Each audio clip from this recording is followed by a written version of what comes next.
Ma femme depuis 17 ans Harry, pas besoin de papier de divorce.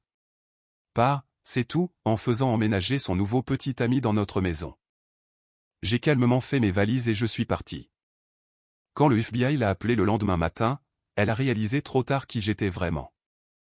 Ma femme depuis 17 ans m'a tendu une tasse de café ce matin-là. Pas des papiers de divorce. Pas besoin de papiers de divorce, a-t-elle dit, avec un sourire narquois comme si elle venait de gagner une partie dont j'ignorais que nous y jouions. Pas, c'est tout. Derrière elle, dans l'embrasure de la porte de la maison que j'avais fini de payer 2 ans plus tôt, se tenait un homme portant un sac de sport dans ma chambre comme s'il possédait déjà l'espace du placard. Je n'ai pas discuté. Je n'ai pas élevé la voix. J'ai simplement hoché la tête, suis monté à l'étage et j'ai commencé à faire mes valises. Ce que Camille ne savait pas, ce qu'elle n'aurait pas pu savoir, c'est que je n'étais pas seulement son mari. Et quand son téléphone a sonné le lendemain matin avec un indicatif régional de Washington DC, elle était sur le point de découvrir exactement à qui elle avait dit de partir. Mon nom est Donovan Marsh. J'ai 46 ans, et depuis 19 ans, j'occupe un emploi qui n'existe pas sur le papier comme la plupart des emplois. Sur mon permis de conduire, sur mes déclarations de revenus, sur les formulaires que je remplis chez le pédiatre pour mes enfants, je suis répertorié comme consultant en logistique pour une société de conformité maritime basée à Norfolk, en Virginie. Ce n'est pas tout à fait un mensonge. C'est une couverture, et une bonne, car les couvertures doivent survivre au dîner, aux réunions de parents d'élèves et à tous les voisins curieux qui ont déjà demandé ce que je faisais dans la vie. La vérité est que j'ai passé près de 2 décennies à travailler pour le Federal Bureau of Investigation. La plupart de ce temps, j'étais profondément immergé dans les crimes financiers et le contre-espionnage, un travail qui exigeait que je sois, à toute fin pratique, invisible. Ma propre femme n'en connaissait pas toute l'étendue. C'était voulu. C'était le travail. Mais je m'emballe. Et s'il y a une chose que 19 ans dans les forces de l'ordre fédéral vous apprennent, c'est la patience. Alors, laissez-moi revenir en arrière et vous raconter comment un homme construit une vie pendant 17 ans, seulement pour voir sa femme la donner à un autre homme comme un trousseau de clés de maison. Camille et moi nous sommes rencontrés à Richmond, en Virginie, quand j'avais 27 ans et que je travaillais à ce qu'elle croyait être un poste de débutant en conformité pour une compagnie de transport maritime.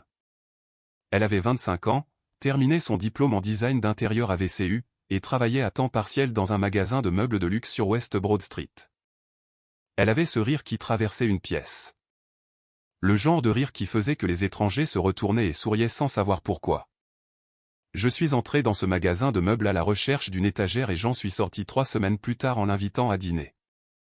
C'est la version courte.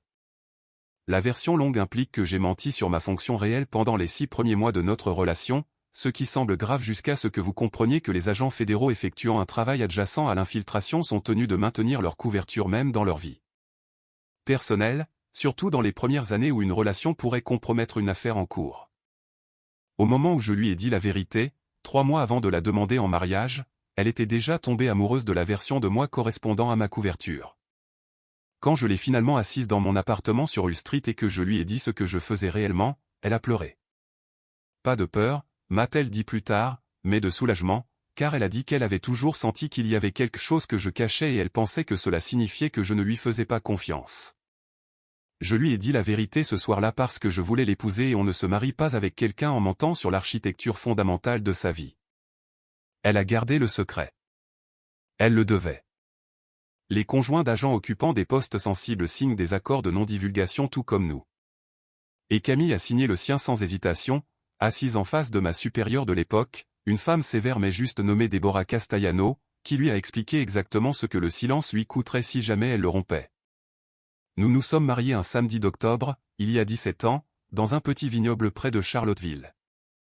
Ma mère a pleuré pendant toute la cérémonie. Mon père, un marine à la retraite qui avait passé 30 ans à m'apprendre que la parole d'un homme est la seule monnaie qui compte vraiment, m'a serré la main après et m'a dit que j'avais bien fait. Les parents de Camille, Walter et Denise Ashford, dirigeaient un petit cabinet comptable à Fredericksburg, et ils ont porté un toast en notre honneur avec un discours sur la construction de quelque chose de durable. J'ai cru chaque mot de ce discours. Je le crois toujours, en fait.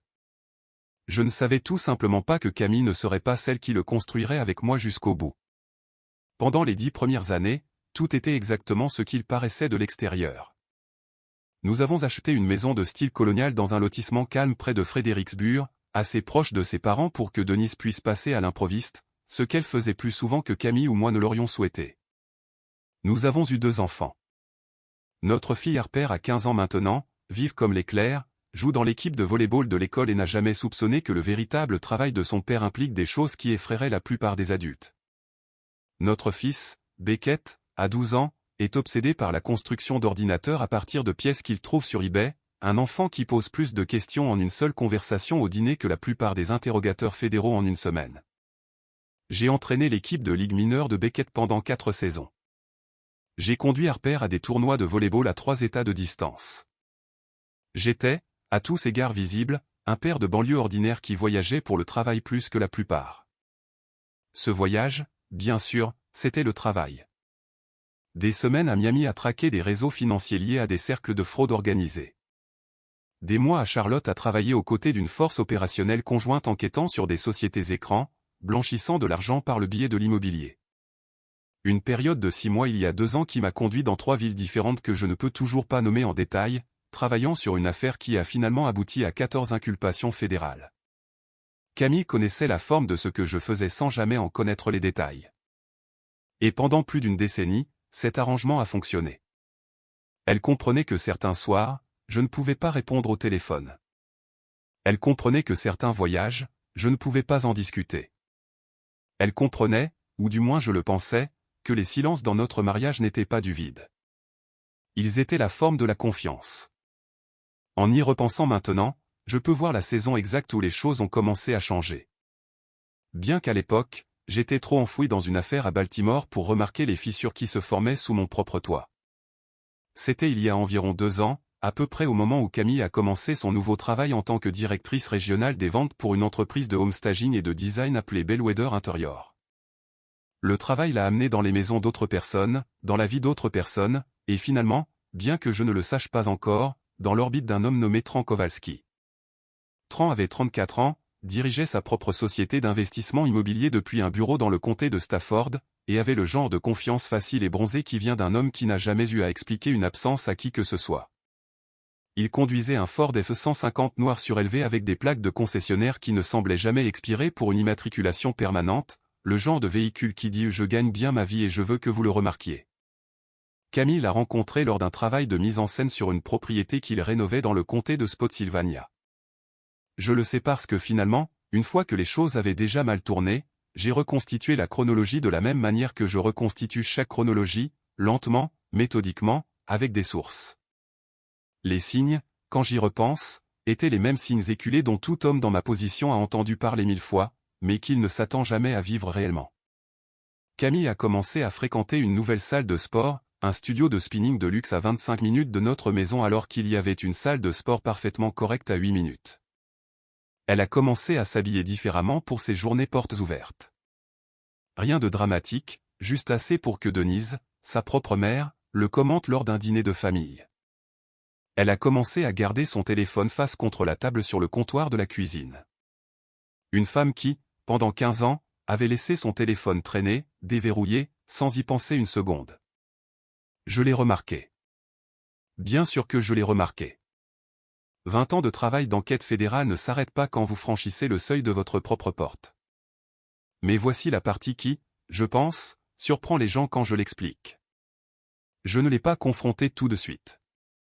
Et ce n'était pas parce que j'étais dans le déni. C'était parce que je sais mieux que quiconque que dès que vous dévoilez votre jeu dans une enquête, vous perdez votre capacité à voir l'ensemble du tableau. Et une petite partie froide de moi, la partie qui avait passé 2 décennies à construire des dossiers brique par brique, a traité mon propre mariage exactement de la même manière que je traiterais une cible. J'ai observé. J'ai rassemblé des informations. J'ai attendu. Il m'a fallu 4 mois pour avoir une image complète. Et je veux être honnête avec vous sur quelque chose. Ces 4 mois ont été les plus solitaires de toute ma vie. Plus solitaires que n'importe quelle mission d'infiltration. Plus solitaire que n'importe quelle période de 6 mois loin de mes enfants. Parce que pendant ces 4 mois, je lui faisais encore son café tous les matins. Je l'embrassais encore pour lui dire au revoir. J'étais encore assis en face d'elle au dîner et je lui demandais comment s'était passée sa journée, et elle me racontait des histoires sur des clients et des projets de mise en scène qui, je le savais maintenant grâce à un coup d'œil discret à son calendrier professionnel pendant un week-end où les enfants étaient chez mes parents, n'était au mieux qu'à moitié vrai. La confirmation est arrivée un mardi de mars. J'avais dit à Camille que je prenais l'avion pour Atlanta pour un voyage de consultation de 3 jours, ce qui, pour une fois, était vrai puisque je clôturais une affaire de crime financier qui avait absorbé la majeure partie de mon année. Ce que Camille ne savait pas, c'est que mon vol de retour atterrissait 6 heures plus tôt que je ne lui avais dit. Une petite habitude opérationnelle que j'avais gardée du travail sans même y penser. De vieux instincts. N'annoncez jamais votre heure d'arrivée réelle si vous n'y êtes pas obligé. Je me suis garé dans notre allée à Fredericksburg juste après 14 heures et j'ai trouvé le F-150 noir de Tran Kowalski garé à ma place dans le garage et la Lexus de Camille à moitié sur la pelouse comme si elle était partie précipitamment ce matin-là sans réfléchir à l'endroit où elle se garait.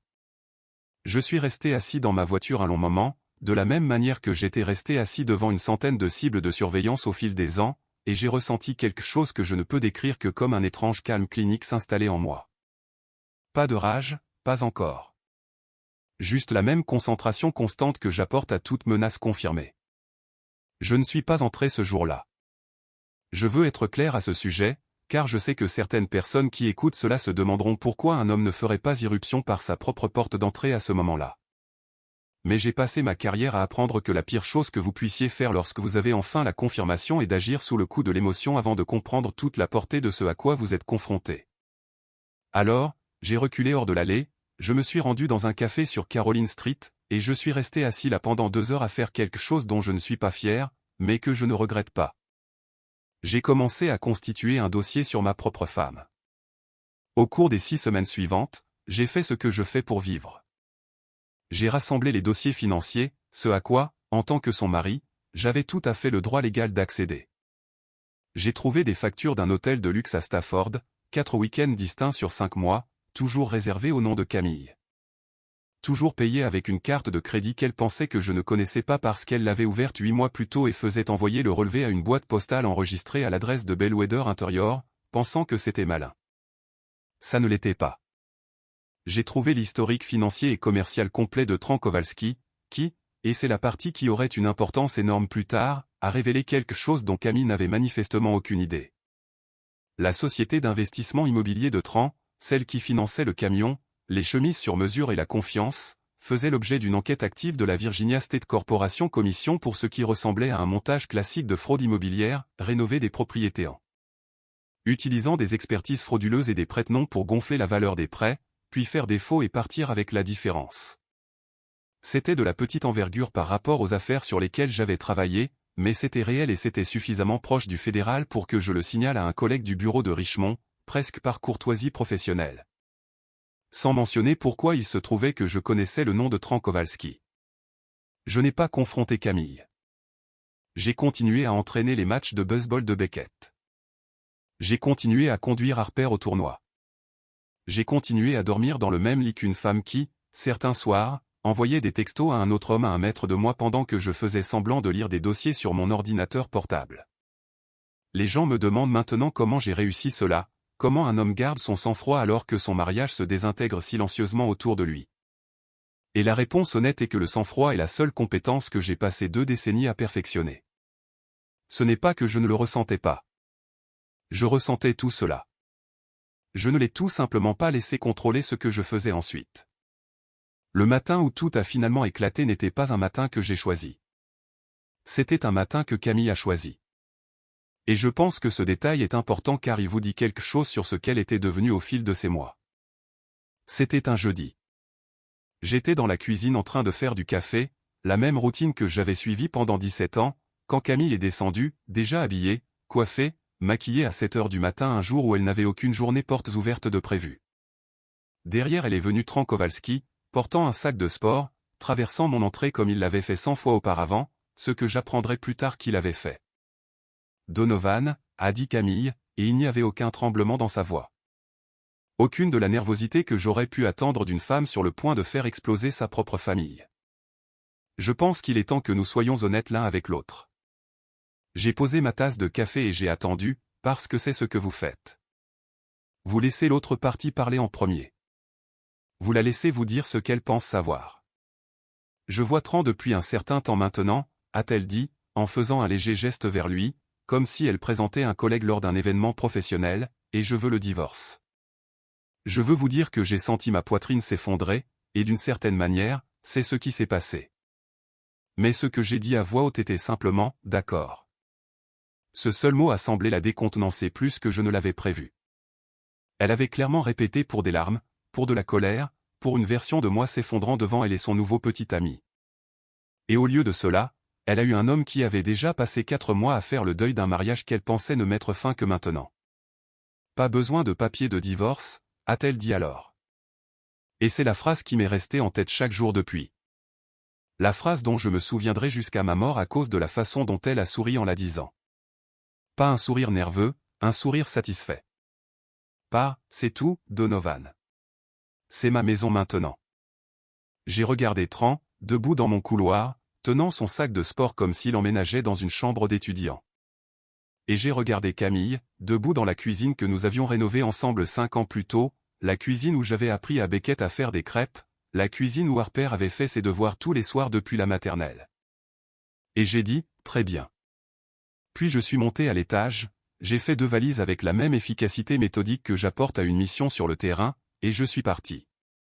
Je n'ai pas discuté de la maison. Je n'ai discuté de rien. Et je pouvais voir sur le visage de Camille, juste au moment où je sortais par la porte d'entrée, que mon silence la déstabilisait bien plus que des cris ne l'auraient jamais fait. Les gens qui sont prêts pour une bagarre ne savent pas quoi faire quand la bagarre ne vient pas. Je suis monté dans ma voiture, j'ai conduit jusqu'à un Hampton Inn près de la route 3, j'ai pris une chambre et je suis resté assis sur le bord du lit pendant un long moment. Mais voici la chose que Camille ne comprenait pas. La chose à laquelle aucune émission de crime réel ou lecture de formulaire de divorce ne l'avait préparée. Elle avait dit à un agent fédéral de quitter sa propre maison sans se battre, et elle n'avait absolument aucune idée que l'homme qu'elle venait d'humilier devant son petit ami avait passé les 6 dernières semaines à compiler discrètement un dossier sur ce même petit ami qui était sur le point de faire exploser toute sa vie. Ce soir-là, depuis ma chambre d'hôtel, j'ai passé 2 appels téléphoniques. Le premier était à mon avocate, une femme vive et pragmatique nommée Priscilla Vance, qui s'occupait des questions de succession et de famille pour les employés fédéraux depuis plus d'une décennie et que j'avais engagée discrètement 2 mois plus tôt. À peu près au moment où j'ai confirmé l'affaire, parce que je suis, si rien d'autre, un homme qui se prépare. Le deuxième appel était à un collègue que je connaissais depuis Quantico, un agent spécial superviseur nommé Reginald Okafor, qui travaillait maintenant sur la criminalité en col blanc au bureau de Richmond. Le même collègue à qui j'avais signalé le nom de Tran Kowalski avec désinvolture des semaines plus tôt sans expliquer le lien personnel. « Reggie » ai-je dit quand il a décroché, ce nom que je t'ai donné il y a quelques semaines. « Kowalski, où en est cette affaire ?» Il y a eu une pause sur la ligne, le genre de pause qui m'a dit que Reggie soupçonnait déjà qu'il y avait plus dans mon intérêt qu'une simple courtoisie professionnelle. « C'est drôle que tu demandes, » a-t-il dit. Nous travaillons dessus depuis environ 2 mois maintenant. L'État l'examinait pour la fraude à l'expertise, mais une fois que nous avons tiré le fil, ça va plus loin que ça. Fraude électronique interétatique. Au moins 3 victimes que nous avons confirmées, probablement plus. Nous prévoyons de l'arrêter d'ici quelques semaines de toute façon. J'ai tout raconté à Reggie alors, pas parce que j'en avais besoin. L'enquête n'exigeait pas mon histoire personnelle avec Camille ou Tran, mais parce que 19 ans de formation m'ont dit que dissimuler un conflit d'intérêts matériel à un collègue travaillant sur une affaire adjacente à ma propre vie était exactement le genre de choses qui met fin à des carrières et fait annuler des affaires. Reggie a écouté sans interrompre et quand j'ai fini, il est resté silencieux un moment. Donovan, a-t-il finalement dit, je suis désolé, mec. C'est dur. Puis, après une autre pause, tu sais, ça ne change pas le calendrier de l'enquête. Nous allions déjà l'arrêter. Je sais, ai-je dit. Je ne te demande pas de changer quoi que ce soit. Je te le dis parce que tu dois le savoir et parce que je veux m'assurer que rien de tout cela ne ressemble à une utilisation de ma position pour m'en prendre au gars qui a couché avec ma femme. Reggie a ri, pas méchamment. Pour ce que ça vaut, le gars allait être inculpé avec ou sans toi dans le tableau. Il se trouve que tu t'es marié au milieu d'une affaire fédérale active. C'est la partie de cette histoire que même moi j'ai du mal à croire parfois, même si j'en ai vécu chaque seconde. Tran Kowalski n'était pas juste un entraîneur personnel ou un mordu de gym qui avait charmé ma femme avec un beau camion et un sourire confiant. Il était, à l'insu de Camille, la cible d'une enquête active de fraude électronique multi-État qui se préparait depuis des mois avant même qu'il ne mette les pieds chez moi. Camille était tombée amoureuse d'un homme qui était, selon toute définition légale, un criminel déjà dans le collimateur du gouvernement fédéral. Et elle n'en avait absolument aucune idée parce que Tran avait construit exactement le même genre de couverture avec elle que les hommes comme lui construisent toujours. Investisseur à succès, autodidacte, un homme échappant à un divorce difficile, lui avait-il dit, alors qu'en réalité Tran n'avait jamais été marié, un détail que Camille n'apprendrait que plus tard et bien trop tard pour avoir de l'importance. J'ai passé cette nuit au Hampton Inn à faire quelque chose que je ne m'étais pas permis de faire depuis 6 semaines que j'avais tout confirmé. Je me suis permis de le ressentir. Pas la colère, pas encore, mais le deuil. 17 ans, c'est long pour construire quelque chose avec une personne et même en sachant ce que je savais, même après avoir passé des semaines à me préparer à exactement ce dénouement. Il y a une sorte de vide particulier qui vient en regardant quelqu'un que vous avez aimé pendant la majeure partie de votre vie d'adulte sourire en vous disant de quitter votre propre maison. J'ai appelé mon père cette nuit-là, le marine à la retraite, et je lui ai raconté ce qui s'était passé. Il n'a pas dit grand-chose. Il ne le fait jamais. Mais il m'a dit une chose qui m'est restée. Un homme qui se prépare à la tempête ne s'y noie pas. Il se mouille juste un peu pendant un moment. C'est ce qui se rapproche le plus de la poésie chez mon père, et c'était exactement ce que j'avais besoin d'entendre. Le lendemain matin, un vendredi, je me suis rendu à l'école de Harper et Beckett avant le premier cours, chose que je ne fais presque jamais. Et je me suis assis avec chacun d'eux séparément pendant 10 minutes dans la salle de conférence du bureau du conseiller d'orientation qu'il m'a laissé utiliser. Je leur ai dit, aussi doucement et honnêtement que possible, que leur mère et moi allions divorcer et que quoi qu'il arrive ensuite, rien ne changerait l'amour que je leur portais. Harper a pleuré. Beckett a posé une série de questions très pratiques de garçon de 12 ans sur où il allait dormir et s'il pourrait garder son installation informatique, ce qui, d'une certaine manière, m'a fait rire pour la première fois depuis des semaines. Je leur ai dit que j'avais trouvé un endroit à proximité, ce que j'avais fait à ce moment-là, un 2 pièces en location à environ 15 minutes de leur école, parce que quoi qu'il arrive d'autre, je n'allais pas devenir un père qui disparaît de la vie quotidienne de ses enfants. Ce vendredi après-midi, pendant que je signais le bail de la location, Priscilla Vance m'a appelé avec une mise à jour. J'ai déposé les premiers papiers, a-t-elle dit. Compte tenu des informations financières que vous avez fournies, et de ce que vous m'avez dit sur la propriété, je pense que vous êtes dans une position beaucoup plus forte que Camille ne le réalise. La maison, il s'est avéré, était plus importante que Camille ne le comprenait car 3 ans plus tôt, lorsque les taux d'intérêt ont baissé, j'avais utilisé un modeste héritage de ma grand-mère pour rembourser entièrement le solde restant de notre hypothèque. Un fait auquel Camille était présente mais dont elle n'avait apparemment jamais pleinement saisi les implications juridiques en vertu de la loi de la Virginie et compte tenu de la manière spécifique dont la propriété et le remboursement avaient été structurés. Ainsi qu'un accord financier post-nuptial que nous avions signé des années plus tôt pendant une période où Camille elle-même avait insisté pour protéger nos 2 actifs prénuptiaux individuels après avoir vu ses propres parents traverser un litige commercial compliqué. La maison n'était pas aussi simplement la sienne qu'elle semblait le croire en se tenant dans cette cuisine. Mais la maison était franchement la partie la moins intéressante de ce qui s'est passé ensuite. Le samedi matin, moins de 48 heures après que Camille m'ait dit de partir, j'étais assis dans ma nouvelle location à boire du café dans un gobelet en papier parce que je n'avais pas encore déballé les cartons de cuisine. Mon téléphone a vibré avec un texto de Denise, la mère de Camille. « As-tu parlé à Camille aujourd'hui » disait le message. Quelque chose se passe à la maison.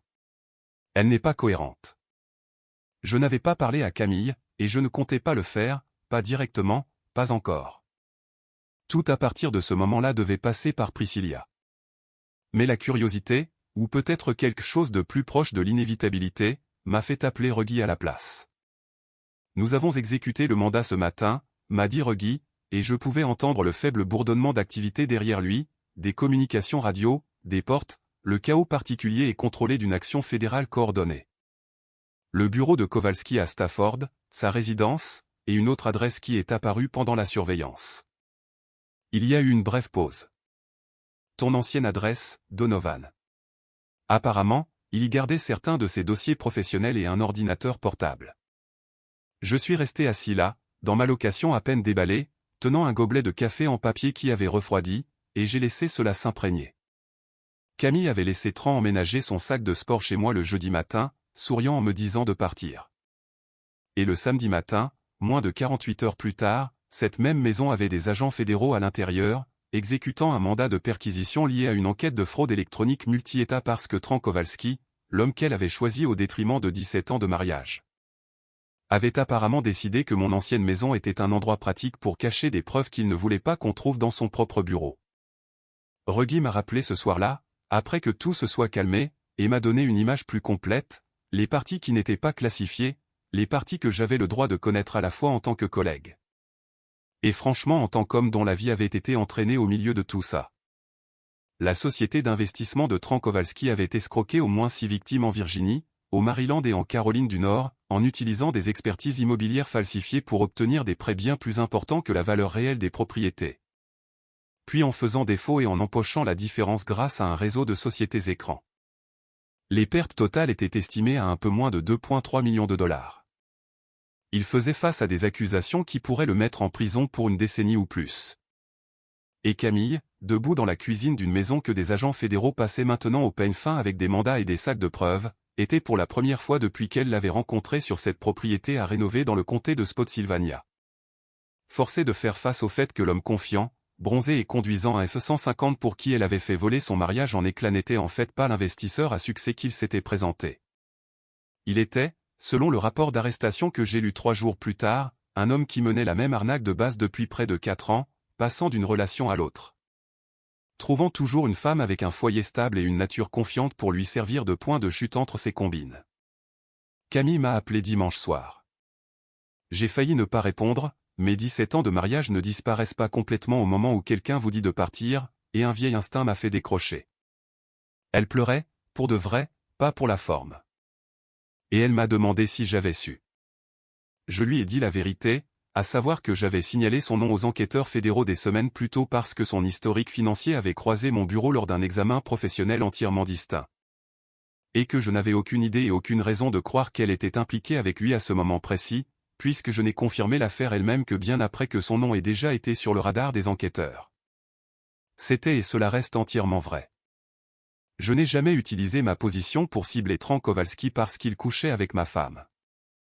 J'ai utilisé ma position, comme je suis tenu de le faire, pour signaler un criminel présumé aux autorités compétentes. Le fait que ses 2 fils se soient trouvés enchevêtrés n'était pas quelque chose que j'avais orchestré. C'était quelque chose que j'ai découvert. Camille ne m'a pas entièrement cru au début, et honnêtement, j'ai compris pourquoi. C'est une chose étrange de se faire dire que l'homme que vous avez humilié dans sa propre cuisine se trouvait déjà être discrètement lié à la chute de l'homme pour qui vous l'avez quitté.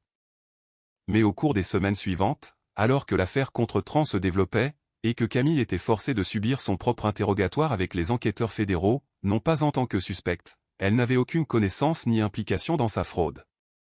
Mais en tant que témoin qui lui avait sans le savoir fourni un endroit pour cacher des preuves, la forme complète de ce qui s'était réellement passé s'est installée en elle.